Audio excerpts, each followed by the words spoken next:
नमस्कार किसान भाइयों, मैं सूर्यदेव फिर से हाजिर हूँ आपके अपने चैनल एग्रीकल्चर गुरुजी में। किसान भाइयों, आज हम बात करेंगे पौधा गन्ने का जमाव हम किस तरीके से ज़्यादा बढ़ा सकते हैं। जैसा कि आप इस समय पर मेरे खेत को देख पा रहे हैं, यहाँ पर क्या है, खेत के अंदर गेहूँ जो गन्ने की बुआई है वो अच्छी तरीके से कर दी गई थी, लेकिन बुआई करने के लगभग 4 दिन के बाद जो है बरसात बहुत बढ़िया वाली गन्ने के ऊपर पड़ गई।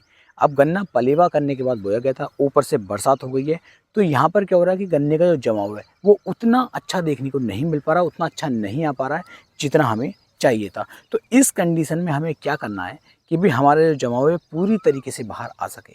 कुछ किसान भाइयों के जो यहाँ पर कमेंट हैं, कुछ किसान भाइयों के मन में जो प्रश्न है वो ये हैं कि भाई जैसे इस तरह का हमारा गन्ना है, क्या इसे हम रूटावेटर की सहायता से इसकी हल्की सी ऊपर से जुताई करवा दें?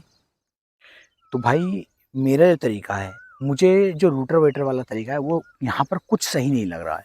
वजह क्या है कि आप यहाँ पर देखेंगे कि गन्ने के अंदर जो जमाव है लगभग मैं देखूंगा 60 से 70% के आसपास जो है जमाव आ चुका है। हल्का हल्का सा जो जमाव आ चुका है, लगभग इतना इतना बड़ा गन्ना हमारा निकल करके बाहर आ चुका है। अब मान लीजिए इसे रूटावेटर की सहायता से यदि हम इसकी जुताई करवाते हैं तो जितना भी आती है बाहर निकला ये सारा ही कट हो जाएगा, सारा बेकार हो जाएगा। और रूटावेटर की सहायता से कभी कभी क्या होता है कि अगर वो कहीं पर हल्का नीचे ऊपर हो गया तो वो पच्छियाँ भी नीचे से उखेड़ देता है, गन्ने को नीचे से उखाड़ डालता है, जिससे कि जो जमाव है वो वहाँ पर फिर बिल्कुल आ ही नहीं पाता है। तो यहाँ पर हमें काफ़ी लंबा नुकसान जो है इससे देखने को मिल जाता है। तो आखिरकार सही तरीका क्या है? क्या इसे दोबारा से पानी लगाना चाहिए? क्या पानी लगा कर के पक्षियों में कोई नुकसान नहीं होगा? तो भाई यहाँ पर पानी देना भी मेरे हिसाब से बिल्कुल ही गलत हो जाएगा। पानी देना गलत क्यों है? क्योंकि अगर हमने पानी इसमें भरा तो पक्षियाँ जो हैं गल जाएँगी। अगर 10% पक्षी भी खेत के अंदर गल गई तो ऐसा मान लीजिए हमारा जो जमाव है, हमारी जो पैदावार है उसमें बहुत बड़ा जो असर है वो देखने को मिलेगा। तो इसके अंदर पानी भी हमें नहीं भरना है, और अगर हम इसे ऐसे ही छोड़ते हैं तो ऊपर की जो परत है वो काफ़ी ज़्यादा हार्ड हो गई है, काफ़ी ज़्यादा कठोर हो गई है।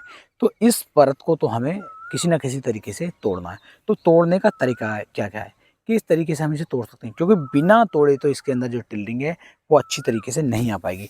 तो मैं क्या करवा रहा हूँ कि मैं इसमें जो है एक अंधी खोद लगवा रहा हूँ। अब अंधी खोद क्या होता है वो आप देख सकते हैं।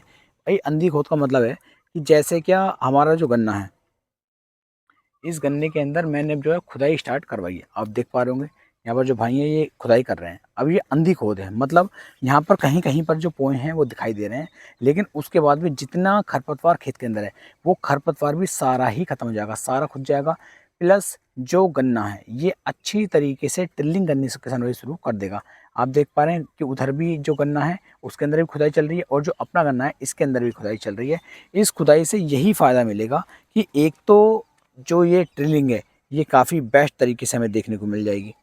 दूसरा, जो खरपतवार खेत के अंदर होने वाले थे, ये इन खरपतवारों से हमारा जो गन्ना है वो काफ़ी सही तरीके से किसान भाइयों बच जाएगा।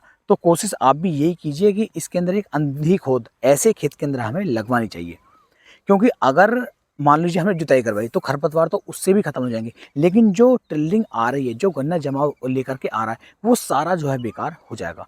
तो कोशिश कीजिए कि भाई गन्ने की जो खुदाई है वो कस्सी की सहायता से या फिर फावड़े की सहायता से हमें करवा लेनी चाहिए। और ये मैं आपको बता चुका हूँ कि कम से कम गन्ने की 2 जो खुदाइयाँ तो कम से कम होनी चाहिए, कम से कम 2, और अगर आप 3 कर लेते हैं तो बेस्ट रहता है।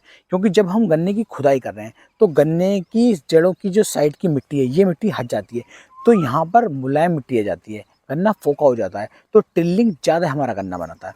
एक बार को मान लीजिए अगर हम खाद नहीं भी डाल पा रहे हैं समय से, एक बार को सही ढंग से हम जो है टिल्लिंग वाले खाद हों या फिर और भी अन्य खाद जो आ रहे हैं उन्हें हम नहीं डाल पा रहे हैं, और हम खुदाई अच्छी तरीके से करवा रहे हैं, खेत के अंदर पानी समय से लगा रहे हैं, तो किसान भाइयों इससे जो जमाव है वो काफ़ी बेहतर हमें देखने को मिल जाता है।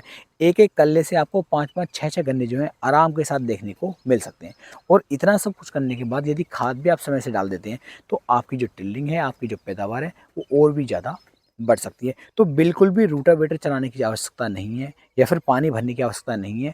अगर भाई आप खुदाई नहीं कर पा रहे हैं तो कोशिश करो कि गन्ने को ऐसे ही छोड़ दो, लेकिन पानी मत चलाना। और पानी चलाना तो बिल्कुल ही बेवकूफ़ी हो जाएगी, क्योंकि पानी चलाते ही पच्छियाँ गलेंगी, जिससे हमारा जमाव में और ज़्यादा नुकसान देखने को मिलेगा। तो हल्की कोशिश करनी है कि भाई हल्की-हल्की सी ऊपर की जो मिट्टी है इसे आप फोड़ दें। और अगर आप ऐसा नहीं कर पा रहे तो एक तरीका इसका और है, जो बैलों वाला कल्टीवेटर होता है, आप उसे इसमें चलवा सकते हैं। क्यों बैलों वाले कल्टीवेटर से क्या है, वो गोल-गोल चलेगा तो मिट्टी की जो है ऊपर की जो रपड़ा है वो फूट जाएगा, जो ऊपर का हार्डपन है वो ख़त्म हो जाएगा। तो ये भी एक बेस्ट तरीका है।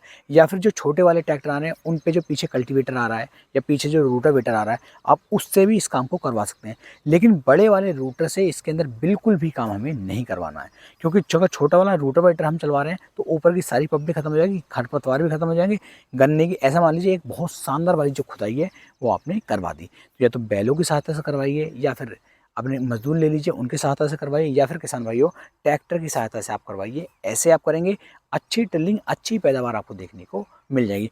और जब आप पहला खाद डालेंगे उस समय पर किसान भाइयों ह्यूमिक एसिड कम से कम 1.5 किलोग्राम प्रति एकड़ के हिसाब से अपने पौधा गन्ने के अंदर हमें डालना है, जिससे टिल्लिंग शुरुआत से ही काफ़ी बढ़िया होकर के चल सके। साथ में 10 से 12 किलोग्राम आप जो है शिवारी का ले सकते हैं, क्रिप्को कंपनी की, बहुत बढ़िया रिजल्ट यहाँ पर निकाल करके देती है। और लगभग 45 किलोग्राम आपको लेना है यूरिया।